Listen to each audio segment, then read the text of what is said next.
Good morning, Europe. It is Wednesday, the 14th of September. I'm Helena Humphrey, and here are your top stories.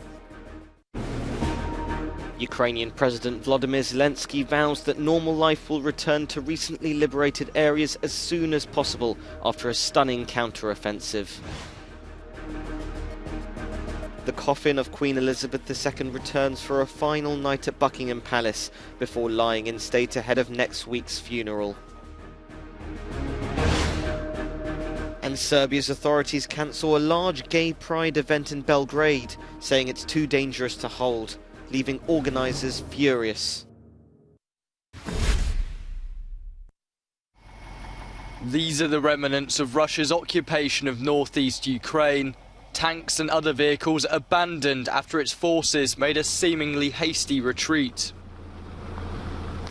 Ukraine's military is now consolidating its gains made during its lightning-fast counter-offensive over recent days. It says it's reclaimed over 300 settlements in the Kharkiv region, raising the yellow and blue flag in places controlled by Moscow-backed forces for the past 6 months. In his nightly address, Ukrainian President Volodymyr Zelensky said that stabilisation measures were being carried out in over 4,000 square kilometres of liberated territory, and that normal life, such as the payment of pensions, would return as soon as possible. But some people in Ukraine's liberated towns say they're still bearing the scars of Russian rule. Police are investigating claims that civilians had been tortured and shot by Russian soldiers. Meanwhile, Moscow-backed forces are continuing to hit civilian infrastructure facilities throughout eastern and southern Ukraine. Russia says it's carrying out massive strikes on Ukraine's front line after it had to pull back troops in the Kharkiv region. The territorial shifts mark one of Russia's biggest setbacks since the start of the war, but the Kremlin appears no closer to a negotiated peace deal. The Queen's coffin arrived at Buckingham Palace on a rainy London evening, having left the sunshine of Scotland behind. It's said to have been her least favourite residence, but she won't be there for long. At precisely 14:22 UK time, a procession including the King and members of the royal family will set off for Westminster Hall to arrive there at 1500 hours.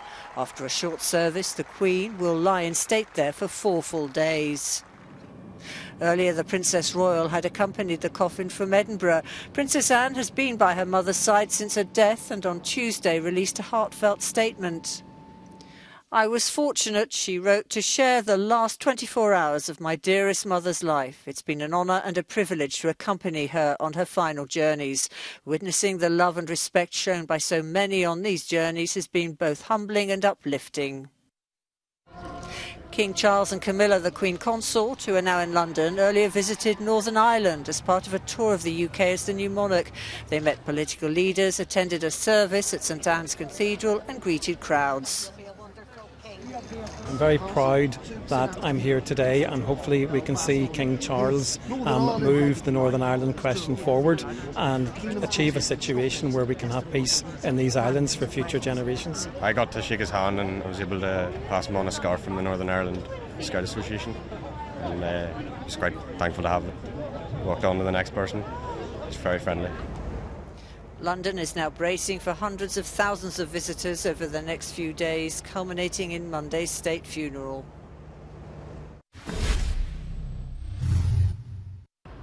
Having been flown back from the Scottish capital, Edinburgh, last night by the Royal Air Force, Her Majesty Queen Elizabeth II's coffin drove through London for a final night at Buckingham Palace, a place where she has spent so much of her working life. Later on today, though, she will leave it for the final time, and there will be a procession through the streets of London, down the Mall, through Horse Guards Parade, where of course she did the trooping of the colour every year, along Whitehall, past Downing Street, and to the Palace of Westminster, where the House of Commons and the House of Lords is.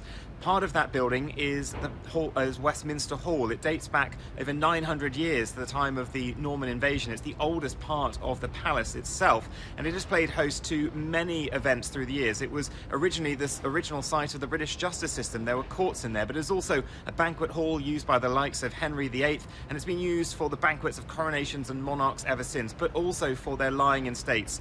Indeed, the Queen's own father, George VI, and her mother, Queen Elizabeth, the Queen Mother, lay in state in the hall, and many of the previous monarchs did as well. And so what will happen is the Queen will be placed in the centre of that hall on a platform. The coffin will have the royal standard put on top, as well as the orb and sceptre and crown as well. And then we will expect the queuing, which has already started, will start to move into the hall. Now, people are being told to prepare for a long queue, upwards perhaps of 15 hours on a course that stretches back through London, about 5 or 6 miles. They're being told to come dressed formally, to only bring a very small bag, and to be prepared for that long wait. Once they do get to the hall, then they will go through airport-style security, and they will be able to pay their final respects. They're being told they were not allowed to do any photography or filming, use mobile phones or any handheld devices, that it has to be at all times respectful.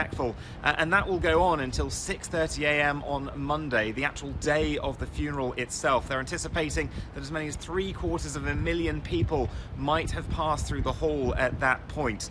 Now, then the body will be moved to Westminster Abbey, just over the road, for that funeral. We know that many world leaders will be attending, the likes of President Joe Biden, President Jair Bolsonaro, the Brazilian leader, President Recep Erdogan of Turkey. There will literally be dozens of world leaders, as well as, we believe, perhaps even the Emperor of Japan on a rare trip outside of his country.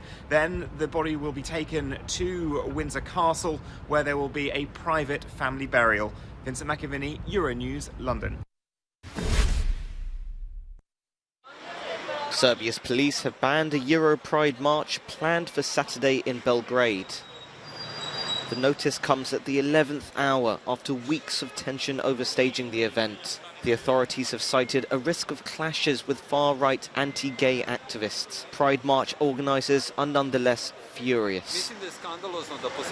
I think it's scandalous that after so many years of successful Pride marches, it's been banned on the same day when our Prime Minister is here to open a conference on human rights.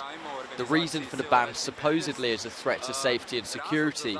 Who's making the threats about the safety of Pride marchers? Why haven't these people been arrested? What's all this about? On Sunday, Orthodox priests and far-right nationalists marched demanding the Euro Pride rally be forbidden. They scheduled a new demonstration to coincide with the day of the Pride parade. But this has also now been banned. Gay marriage is not legally recognised in Serbia, and it remains a culturally conservative country where homophobia is still deep-seated compared to Western European nations. Organisers of Europride have vowed to appeal the ban.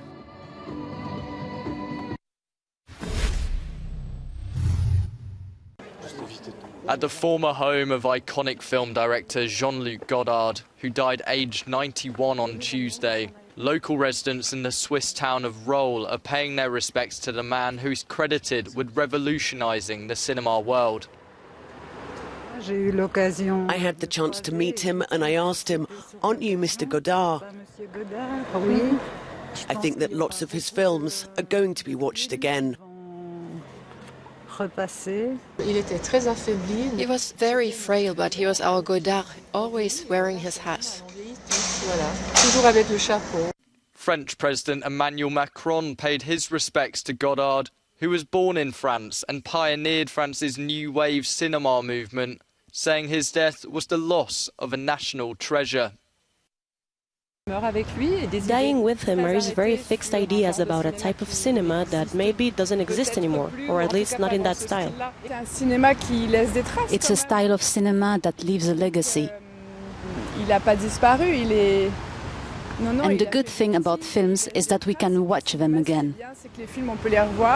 Goddard, who died by assisted suicide in Switzerland after struggling with illness, rose to fame in the 1960s with innovative films such as Breathless that influenced modern-day cinema giants, including Martin Scorsese and Quentin Tarantino.